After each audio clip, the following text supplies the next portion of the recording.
بسم الله الرحمن الرحیم. در این لکچر ما سری بجت کار میکنم که چطور ما در کویک بوک و کمپانی خودم بجت جو کده میتانم. ما در کویک بوک دو قسم بجت دارم، یکیش پرافیت این لاس هستن یا اینکم استیتمنت که ما برش میگم بر او بجت جور میکنم و دیگه کیس به بیلانس شیت بجت جور میکنم.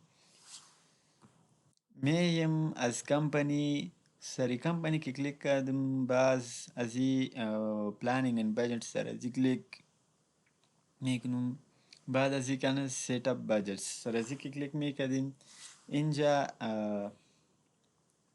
سری کرییت نیو ما کلیک میکنم. اینجا ما سال انتخاب میکنم. فور اگزامپل ما به سال 2025 بجت جور میکنم. ای 2025 شد. از اینجا شما قسمی بجت انتخاب کرده میتونید که ما پر تان پیش گفته بودم پرافیت این لاس که در این ریوینیو و اکسپنسز اعداد و مصارفات میه و بیلانس شیت هستن. ای دیگه قسمیش است.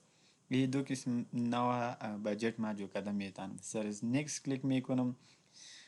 اگر ما به یک پروژه مشخص بجت جور میکنم، ما کستمر جاب انتخاب میکنم. اگر به اورال کمپانی بجت جور میکنم، باز ما نو ادیشنل کرایتریا سر ازی کلیک میکنم.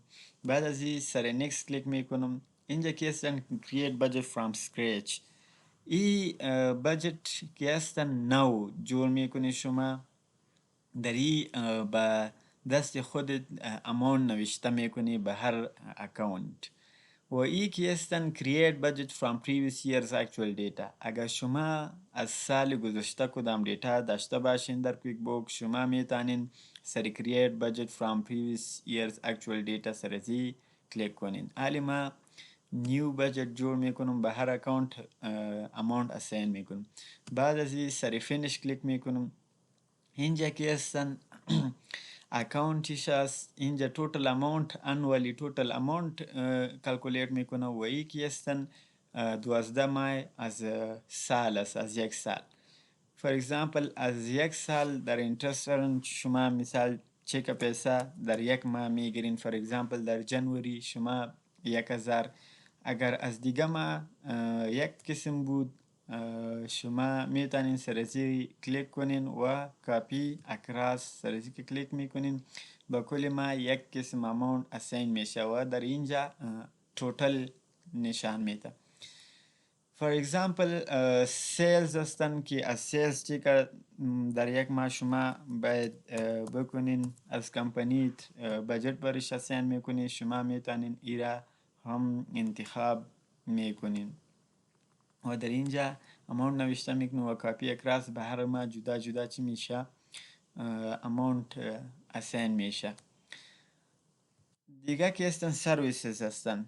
با سرویسز مثال فور اگزامپل در یک ماه 2000 شما میتونین در این تغییرات هم بیارین، بر هر ماه جدا جدا نوشته کنین، مشکل نیست. ما به این خاطر کردم که مثال بعضی کمپانی ها که هستن بر هر ماه فیکس asset فیکس بجت داشته باشه و در او کسی تغییرات ده نمیتونم. اینجا فور اگزامپل 3000، اینجا مثال 1000، اینجا 2500. ای کاپی اکراس میکنم. بعد از این شما میتونین اینجا مختلف قسم بجت اسین کنیم. در اینجا ادورتایزینگ و پروموشن هستن. فور اگزامپل با کل اکاونت ها که شما داشته باشین بجت برش اسین کرده میتونین. اگر کمپانی از اونا استفاده میکرد یا فیول اکسپنسیز است، بعدیم ما بجت اسین میکنم. فور اگزامپل از در یک ماه باید از 15000 بالا نشوه و کاپی اکراس. در یکی هستن جنریتر فیول هستن و آفیس کار فیول که بروم شما چی اسین کرده میتونی. ای فیول که هستن در ای include ای کار فیول و جنریتر مربوطی فیول اکسپنسیز میه. انشورنس اکسپنس که هستن فور اگزامپل در ما 2200 باشه به هر ماه شما ای کپی اکراس کلیک میکنیم به هر ماه ای اساین کرده میتونیم. فور اگزامپل اینترنت چارجز که نشده 8500 به هر ماه و یا کیچن اکسپنسز فور اگزامپل 25,000 25,000 به هر ماه اساین. بعد از این شما سر سی کلیک میکنیم. بعد از این سر اوکی که کلیک کردین ای سیف میشه.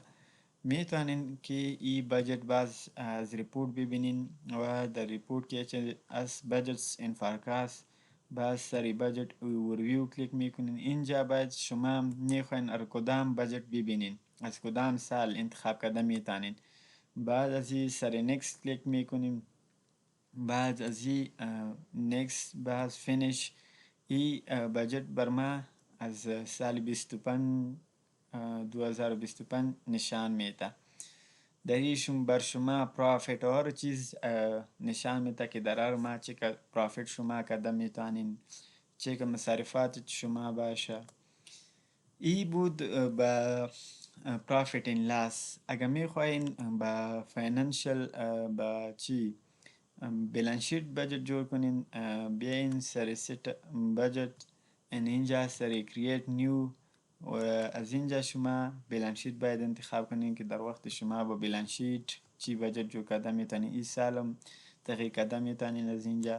بس سر از نکست بس فینیش که کلیک میکنین ای بالانس شیت میایه. ای اکانت ها فور اگزامپل در پی تی کش باید در هر ماه شما چی که پیسه داشته باشین. فور اگزامپل ما 50,000 نوشته میکنیم کپی اکراس و اینوینتری مثال چی که اینوینتری باید در هر ماه شما داشته باشین 5 لک نوشته میکنم کپی اکراس میکنم. فرنیچر مثال در ماه اول جنوری که شما مثال بیزنس استارت میکنی فرنیچر زیاد میه. باز فرق میکنه مثال در دیگه ما و ای مختلف امان شما نوشته کرده میتونین به هر ماه.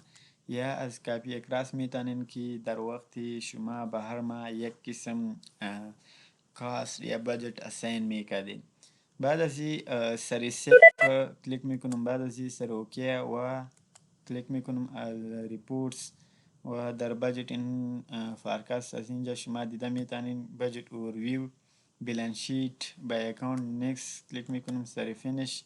ای بجت فی بالانس شیت از 2025 از ما هستن.